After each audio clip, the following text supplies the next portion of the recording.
आज की वीडियो है फॉर क्लास 11th के स्टूडेंट्स के लिए। बात कर रहे हैं हम chapter number 3 that is motion in a straight line. अभी तक हमने motion in a straight line में हमने पढ़ लिया है मोशन होता क्या है, टाइप्स ऑफ मोशन। ओके, उसके बाद हमने वेलोसिटी, स्पीड, वेलोसिटी, एक्सीलरेशन की बात की। उसके बाद हमने की बात इक्वेशन ऑफ मोशन की। तो आज उसी टॉपिक को आगे बढ़ाते हुए, इस चैप्टर को आगे बढ़ाते हुए हम लेके आए आपके लिए लेक्चर नंबर 3.5 और आज के लेक्चर में हम डिस्कस करेंगे motion under gravity. So first of all, आखिर मोशन अंडर ग्रेविटी होता क्या है? तो जब कभी भी मैं क्या करता हूं, जैसे पेन है, ये मार्कर था, मैंने इसको छोड़ दिया, तो छोड़ा तो क्या हो गया, ये नीचे गिर गया। इट मींस नीचे क्यों गिरा, देखिए, और जब नीचे गिरा था तो उसके पास कुछ वेलोसिटी भी आई और वो वेलोसिटी क्या होती रही, चेंज होती रही। तो जनरली क्या होता है, जब हम किसी भी ऑब्जेक्ट को अर्थ की ग्रेविटी के अंडर क्या करते हैं, अर्थ की ग्रेविटी के इन्फ्लुएंस में क्या करते हैं, रिलीज करते हैं, तो क्या होता है, वो अर्थ की सरफेस की तरफ क्या करती है, ट्रेवल करती है। तो उसकी वजह से उसका जो वेलोसिटी में चेंज आता है, इसी को हम बोलते हैं एक्सेलरेशन ड्यू टू ग्रेविटी। और जनरली आपने देखा है हम एक जी वर्ड यूज करते हैं, स्मॉल जी, तो उसको बोलते हैं हम एक्सेलरेशन ड्यू टू ग्रेविटी। तो जनरली जो आपने पढ़ा है यहाँ पे जो एक्सेलरेशन है, जो जनरली एक्सेलरेशन क्या होता है, जब वेलोसिटी में चेंज आता है तो उसको हम बोलते हैं एक्सेलरेशन। तो यहाँ पे आपने देखा कि जब हमने अर्थ की ग्रेविटी के अंडर क्या क्या किसी बॉडी को रिलीज किया तो उसकी वेलोसिटी भी क्या हो रही है, चेंज हो रही है। तो उसी को हमने बोला एक्सेलरेशन ड्यू टू ग्रेविटी, जिसको हम जनरली किससे रिप्रेजेंट करते हैं, जी से। तो अगर मैं बात करूं जो नॉर्मल एक्सेलरेशन होता है दैट इज ए। अब यहाँ पे फॉर मोशन अंडर ग्रेविटी के लिए उस ए की जो वैल्यू हो जाएगी, सो जो a क्या हो जाएगा यहाँ पर, g के बराबर हो जाएगा, क्योंकि जो एक्सेलरेशन था वो एक्सेलरेशन अब किसकी वजह से आ रहा है, अर्थ की ग्रेविटी की वजह से आ रहा है, तो इसको हमने बोल दिया g। जनरली की g की जो वैल्यू होती है वो क्या होती है, 9.8 मीटर पर सेकंड स्क्वायर होती है, या कभी कभी कहीं पे इसको हम 10 मीटर पर सेकंड स्क्वायर लेके भी चलते हैं। और ये कहां पर होती है इसकी वैल्यू, ये होती है अर्थ के सरफेस, ठीक है, अर्थ के सरफेस पे होती है। अब जैसे जैसे हम क्या करते हैं, अर्थ के सरफेस से दूर जाएंगे, हाइट में जाएंगे या अर्थ के अंदर जाएंगे, डेप्थ में जाएंगे या रोटेशन, हर एक की तीनों चीजों की वजह से क्या होता है, जी की वैल्यू क्या होती है, जनरली क्या होती है, चेंज होती है। अब सपोज क्या हो रहा है कि मैं ये अर्थ से क्या कर रहा हूं, थोड़ा सा बाहर गया, थोड़ा सा अंदर गया, तो जनरली इस हाइट को मैं क्या करता हूं, कंसीडर नहीं करता हूं। जैसे अभी मैं सरफेस पे खड़ा हूं, तो यहां से मैं 10-15 मीटर ऊपर भी चला गया, तो उस हाइट को मैंने कंसीडर नहीं किया। उस हाइट को कंसीडर नहीं किया तो इट मीन जो जी की वैल्यू है वो जनरली क्या होगी, यहाँ पर हम क्या लेके चलेंगे, कांस्टेंट लेके चलेंगे। और अगर जी की वैल्यू कांस्टेंट है तो इसका मतलब क्या है, जो एक्सेलरेशन वो भी क्या है, कांस्टेंट है। तो इसीलिए हमने इसको क्या बोल दिया, यूनिफॉर्मली एक्सेलरेटेड मोशन। क्यों बोला, क्योंकि थोड़ी सी हाइट में भी हमने कंसीडर नहीं किया, थोड़ी सी हाइट है तो उतना ज्यादा इफेक्ट हमने उसका कंसीडर नहीं किया। कंसीडर नहीं किया तो जो जी की वैल्यू है क्या होगी, कांस्टेंट होगी। और अगर जी की वैल्यू कांस्टेंट है तो इसका मतलब है जो एक्सेलरेशन ड्यू टू ग्रेविटी है वो क्या है, कांस्टेंट है। और इसी को हमने क्या बोल दिया, यूनिफॉर्मली एक्सेलरेटेड मोशन।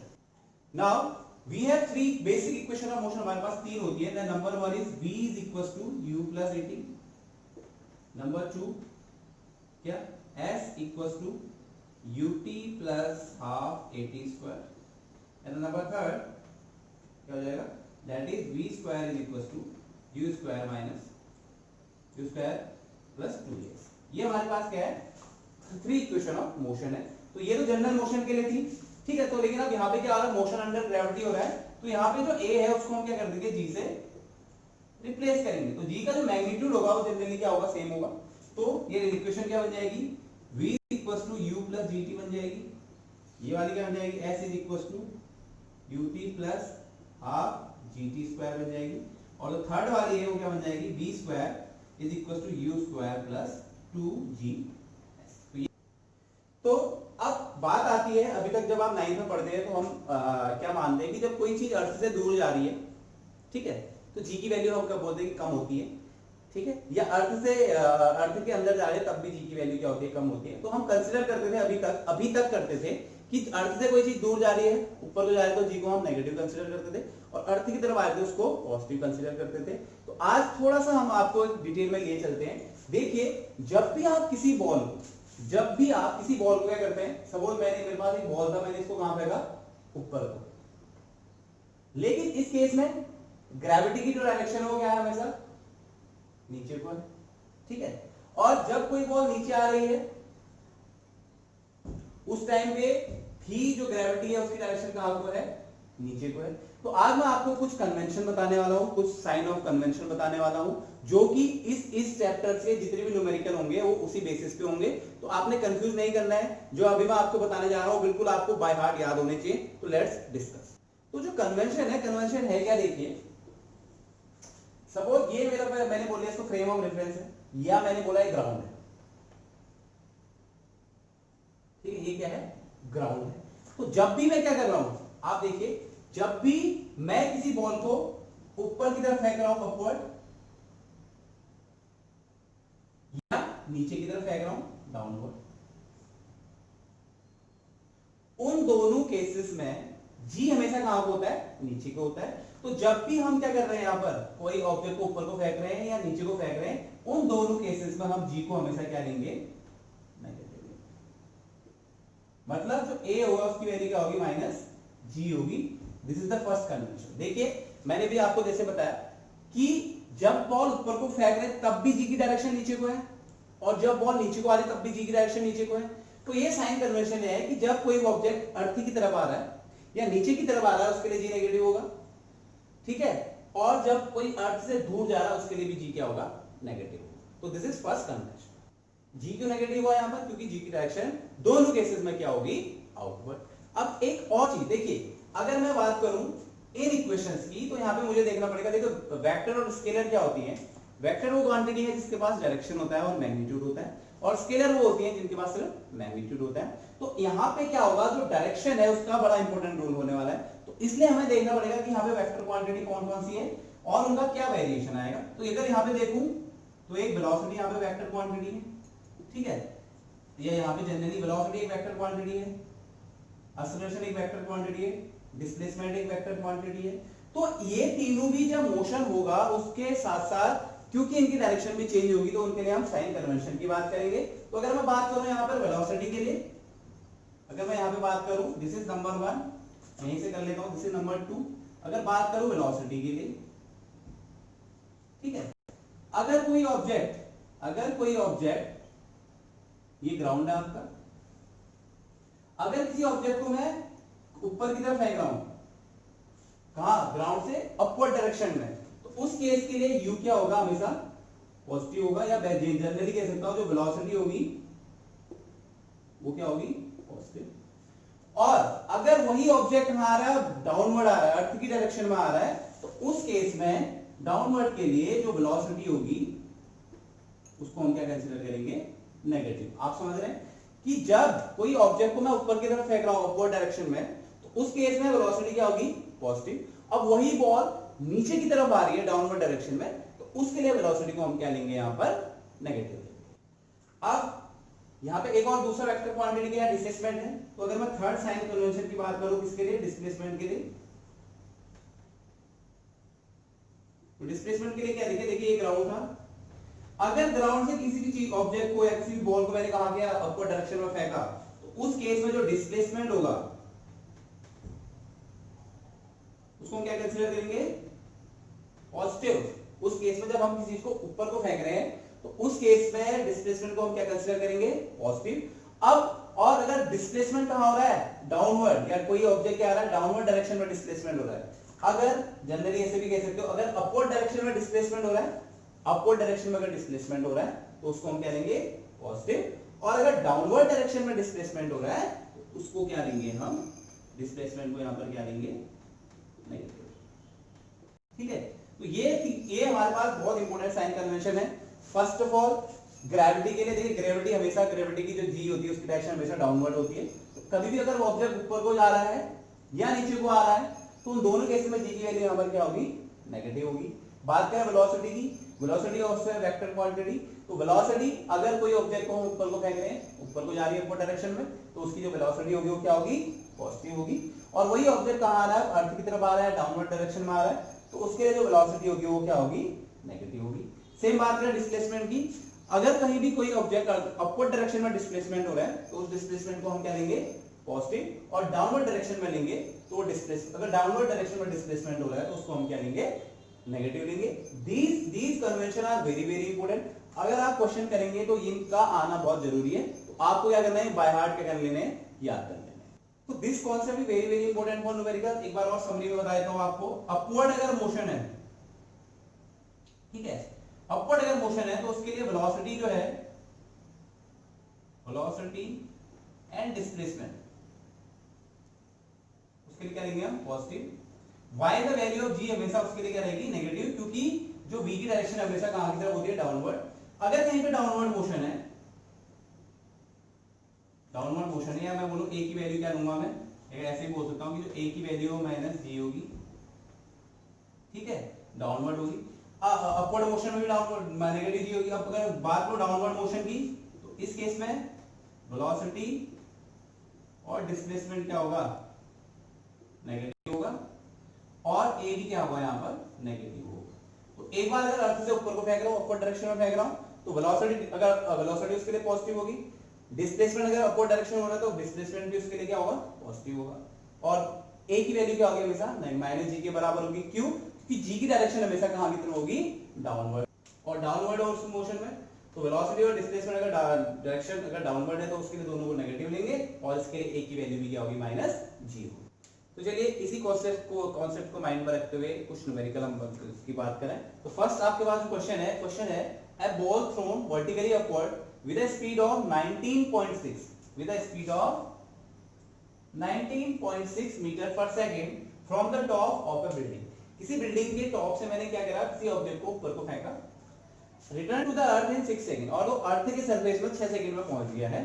तो what we have to find out, we have to find out the height of the tower, या the height of the building आप कह सकते हैं इसमें, ठीक है। तो ये सपोज ग्राउंड था, इसमें एक बिल्डिंग है, और जिसकी हाइट मैंने बोला क्या है, h। यहां से मैंने किसी बॉल को क्या फेंका, ऊपर को फेंका, ठीक है, u वेलोसिटी से फेंका, और u की वैल्यू क्या दे रखी है इन्होंने, 9.6। फिर वो ऑब्जेक्ट क्या करा, नीचे को, फिर ऊपर गया, और फिर कहां पहुंच गया, कहां, अर्थ के सरफेस में गिर गया। तो अगर आप जनरली यहां पर देखें, जब बॉल इनिशियल वेलोसिटी की डायरेक्शन ऊपर को है, ठीक है, v की डायरेक्शन ऊपर को है, तो यहाँ पे u जो होगा वो क्या होगा, यहाँ पर पॉजिटिव होगा। क्यों, क्योंकि अपवर्ड डायरेक्शन में हम वेलोसिटी को फेंक रहे हैं, लेके वो ऑब्जेक्ट को फेंक रहे हैं। अगर बात करो डिस्प्लेसमेंट की, तो जो डिस्प्लेसमेंट हो रहा है, देखिए यहां तक तो ठीक है, यहां तक तो जीरो डिस्प्लेसमेंट है, ठीक है, यहां तक तो जीरो डिस्प्लेसमेंट है, या जनरली आप कह सकते हैं कि जो डिस्प्लेसमेंट हो रहा है, अगर आप जनरल बात करें तो डिस्प्लेसमेंट जो हो रहा है वो कहां को हो रहा है, वो हो रहा है डाउनवर्ड डायरेक्शन में। आप समझ रहे हैं, तो डिस्प्लेसमेंट हो रहा है वो कहां को हो रहा है, यहां तक तो चलो ठीक है, लेकिन आप उसके बाद देखेंगे कि यहां से ऑब्जेक्ट और नीचे जा रही है, तो जो डिस्प्लेसमेंट हो कहां की तरफ हो रहा है, डाउन डायरेक्शन में हो रहा है। तो यहां पे जो डिस्प्लेसमेंट होगा उसको हम क्या लेंगे, यहां पर नेगेटिव। और डिस्प्लेसमेंट नेगेटिव होने का मतलब, तो यहां पे डिस्प्लेसमेंट होगा कितना, बॉल इतनी ज्यादा डिस्प्लेस हुई है, आप देखें तो, ठीक है, तो इसको क्या ले लूंगा, माइनस h ले लूंगा। और g की वैल्यू आपको पता है, यहाँ पर a को हम हमेशा नेगेटिव g कंसीडर करते हैं, तो जो g की वैल्यू होगी इसको क्या लेंगे हम, -9.8 मीटर पर सेकेंड स्क्वायर। तो अब हमें क्या निकालना है, यहाँ पर हाइट निकालनी है। तो हाइट के लिए हम कौन सा फॉर्मूला यूज करते हैं, सेकेंड, ठीक है। तो हाइट के लिए फॉर्मूला क्या होता है, s, या डिस्प्लेसमेंट के लिए जो फॉर्मूला होता है s is equal to ut plus half at square होता था जनरल फॉर्मूला। अगर यहाँ पे वैल्यू रखूं तो क्या हो जाएगा, minus h is equal to ut plus, लेकिन g क्या है, नेगेटिव है, तो माइनस gt स्क्वायर। ये किसके लिए है, for motion under gravity. Okay, अब मैं क्या करूंगा, यहाँ पे वैल्यू रख देता हूं।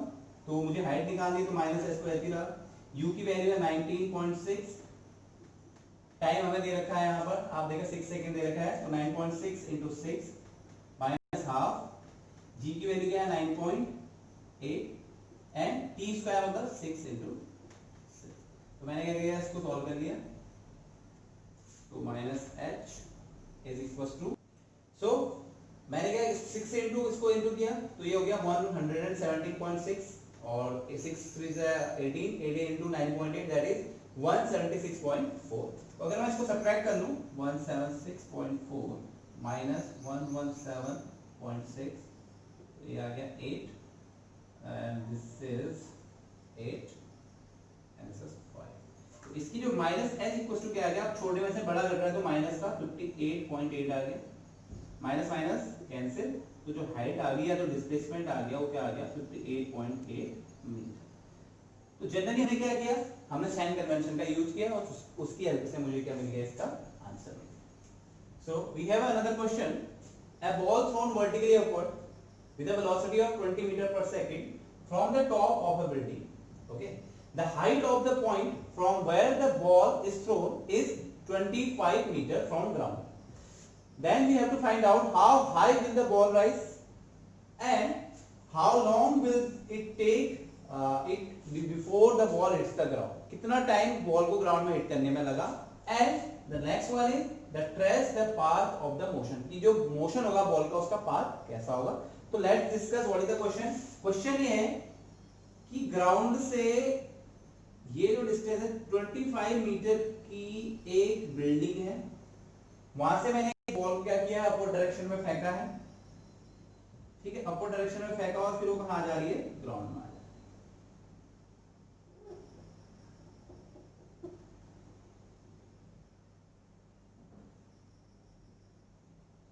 क्वेश्चन का पहला पार्ट है कि how high will the ball rise, तो बिल्डिंग से फेंकने के बाद बॉल कितनी हाइट तक जाएगी।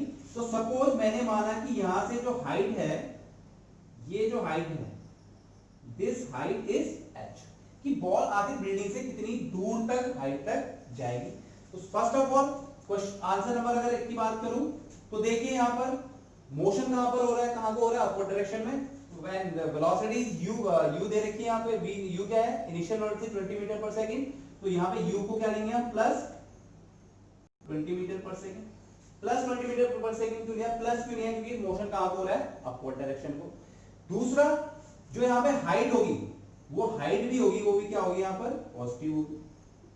तो हाइट को भी मैं क्या लूंगा, प्लस h, क्यों, क्योंकि जो डिस्प्लेसमेंट आप देख रहे हैं, बॉल यहाँ से बिल्डिंग से कहाँ की जा रही है, ऊपर की तरफ डिस्प्लेस हो रही है पहले, तो डिस्प्लेसमेंट भी कहां को है, अपवर्ड डायरेक्शन में। तो यहां पे जो हाइट होगी उसको हम क्या कंसीडर करेंगे, प्लस h, और जो एक्सेलरेशन ड्यू टू ग्रेविटी होगा यहां पर क्या होगा, माइनस g के बराबर होगा, या जनरली हम इसको क्या कह सकते हैं, दैट इज अगर इसको मैं इक्वेशन में सीधे पुट कर दूंगा तो कौन सी इक्वेशन यूज करूंगा, मुझे डिस्प्लेसमेंट और वेलोसिटी दी हुई है, तो डिस्प्लेसमेंट और वेलोसिटी को कौन सा इक्वेशन शो करता है, रिलेशन, वो करता है थर्ड इक्वेशन ऑफ मोशन। और आप देखेंगे कि हाईएस्ट पॉइंट पे, जैसे मैंने ऊपर को फेंकी, तो एक पॉइंट पे जो हाईएस्ट पॉइंट होगा, जो ये क्या है, हाईएस्ट पॉइंट होगा, तो यहाँ पे जो वेलोसिटी है वो क्या हो जाएगी, 0। तो आप लिख सकते हैं at highest point, at highest point velocity equals to 0। Okay, तो कौन सा इक्वेशन लगाऊं, थर्ड इक्वेशन क्या कहते हैं, v square, third equation of motion, v square equals to u square plus 2a s। अब यहां पे v तो क्या हो गया, 0 हो गया, या इसको v स्क्वायर ही रहने दिया, u स्क्वायर ही रहने दिया, a को मैंने क्या कर दिया, माइनस g से रिप्लेस कर दिया, तो क्या हो गया, g h, s को क्या है, s क्या है यहाँ पर, h है। तो अब मैं वैल्यू रखूं तो ये क्या हो गया, 0, v स्क्वायर 0, u स्क्वायर को 20 स्क्वायर मतलब 400, ठीक है, माइनस 2gh, तो 2g की वैल्यू अगर जनरली मैं यहाँ पर अगर 10 लूं, आप 9.8 भी ले सकते हैं, मैं फिलहाल 10 लेके चल रहा हूँ, 9.8 या 10 कोई भी ले सकते हैं, ठीक है। तो यहाँ पे कुछ मेंशन नहीं किया कि वैल्यू क्या लेनी है, तो मैं 10 लेके चल रहा हूँ, ठीक है यार, g is equal to 10 metre per second लेके चल रहा हूँ मैं। तो 2 into 10 into h, अब मुझे क्या फाइंड करना है, h फाइंड करना है, तो इसको यहाँ ले आता हूँ, तो ये कितना हो जाएगा, 20h is equal to 400, h equal to क्या आ गया, 20 मीटर। सबसे पहला आंसर क्या आएगा, how high will the ball rise, so the ball will rise 20 metre from the building. Now the second question, how long will it take it before the ball hits the ground. तो मैंने क्या निकालना है, वो time निकालना है जिस time पे वो बॉल क्या करेगी, ग्राउंड को हिट करेगी। तो अब मैं बात करूं, देखिए यहाँ पर अब बॉल कहां आ रही है, ग्राउंड में आ रही है, तो आप नेट डिस्प्लेसमेंट देखेंगे, तो नेट डिस्प्लेसमेंट क्या हो जाएगा यहाँ पर, नेट डिस्प्लेसमेंट जो होगा यहाँ पर वो क्या होगा,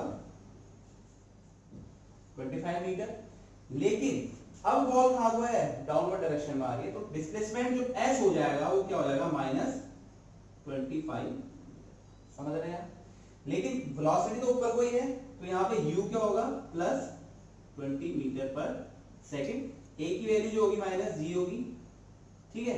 तो मैं कौन सा इक्वेशन यहाँ पर यूज करूंगा, अब मुझे क्या निकालना है, टाइम और डिस्टेंस का रिलेशन क्या होता है, टाइम और डिस्टेंस का रिलेशन होता है s is equal to ut plus half at square. अगर मैं यहाँ पर मैं कन्वेंशन रख दूं, टाइम कन्वेंशन यूज करूं, तो ये क्या हो गया यहाँ पर 25 डिस्प्लेसमेंट हो गया, u हो गया आपका क्या 20, टाइम मुझे निकालना है तो 20t minus half g, T square का मतलब है टी स्क्वायर ही रहेगा क्योंकि टी मुझे निकालना है। तो यहाँ पे वैल्यू पुट कर दी तो हो गया 25 minus 25 20t minus half 10 into T square, cancel हो गए तो इसको जनरली क्या लिख सकता हूं मैं माइनस 5t स्क्वायर, ठीक है। अब देखिए अगर सबको एक साइड ले लूं तो ये क्वेश्चन कुछ ऐसे बनेगी, इसको यहाँ सबको यहाँ ले आता हूं तो क्या आ जाएगा 5t स्क्वायर 5 प्लस का t square minus 20t minus 25 that is equal to 0। देख रहे हैं आप, इसको सबको मैं इधर ले आया तो माइनस का यहाँ प्लस होगा हो गया, ये प्लस का था माइनस का हो गया, ये माइनस का था तो माइनस का ही रहा। अगर 5 सबसे निकाल दूं तो क्या बच जाएगा, 5 कॉमन ले लो t square equal to 4t plus 5 that is equal to 0। अब आप देखिए क्वाड्रेटिक इक्वेशन बन रही है, इसको अगर मैं स्ट्रेट करूं तो t स्क्वायर माइनस 4t को क्या लिख सकता हूं माइनस 5 माइनस 1, ठीक है 5 माइनस 1 इसको मैं लिख सकता हूं 5 minus 1 into T minus 5 equal to 0। Open किया T square minus 5 T minus minus plus T minus 5 that is equal to 0। तो अगर यहाँ पे टी कॉमन ले लो तो टी माइनस 5 बच जाएगा, ठीक है। और यहाँ पे प्लस 1 कॉमन ले लो तो टी माइनस 5 इक्वल टू क्या हो जाएगा 0। अगर यहाँ पर टी की वैल्यू लो इसको लेके अगर यहाँ पे इसको करूं तो t minus 5 and t plus 1 is equal to 0। तो टी की दो वैल्यू आएंगी, एक आ जाएगी माइनस 1 और एक आ जाएगी प्लस 5 से, क्योंकि देखो टी की यहाँ पे दो वैल्यू आएंगी, t equal to minus 1 second and t equal to plus 5 second, क्योंकि टाइम कभी भी नेगेटिव नहीं हो सकता।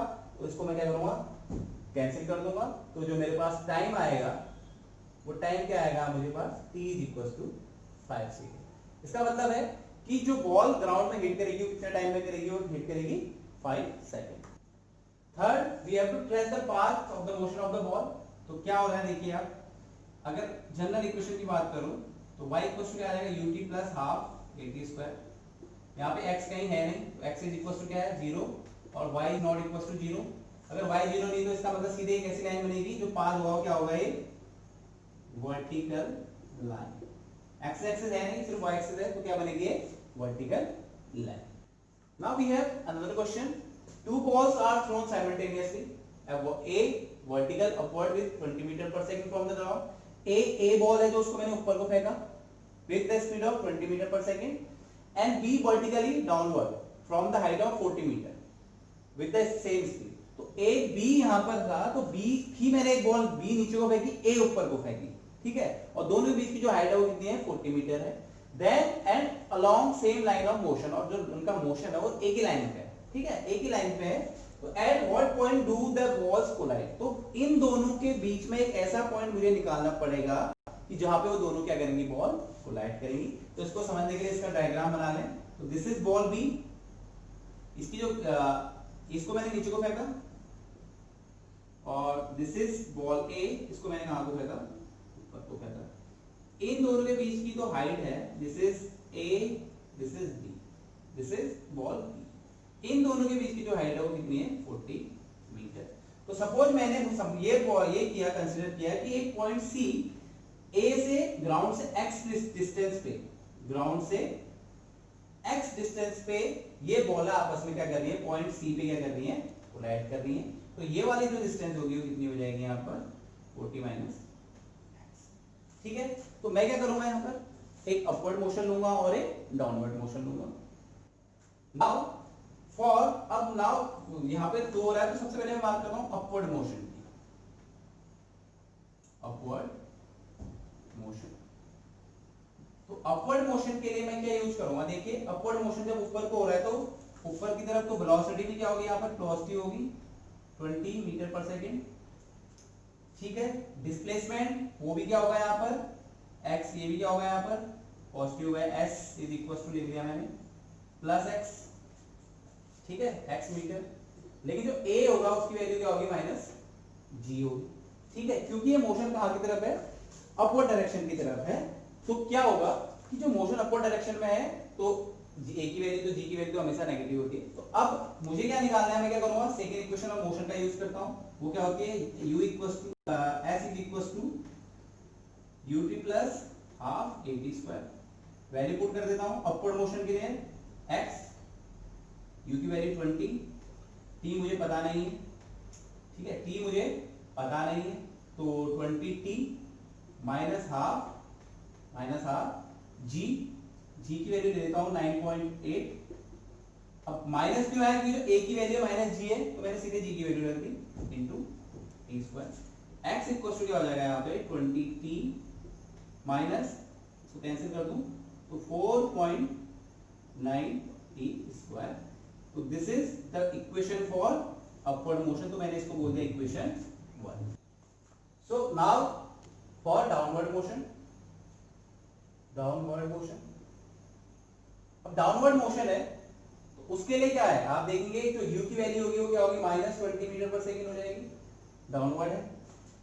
s की वैल्यू भी क्या होगी, और डिस्प्लेसमेंट कहां हो रहा है, डाउनवर्ड डायरेक्शन में हो रहा है, तो वो भी क्या हो जाएगा माइनस का 40 माइनस x हो जाएगा, और a की वैल्यू तो माइनस g रहेगी।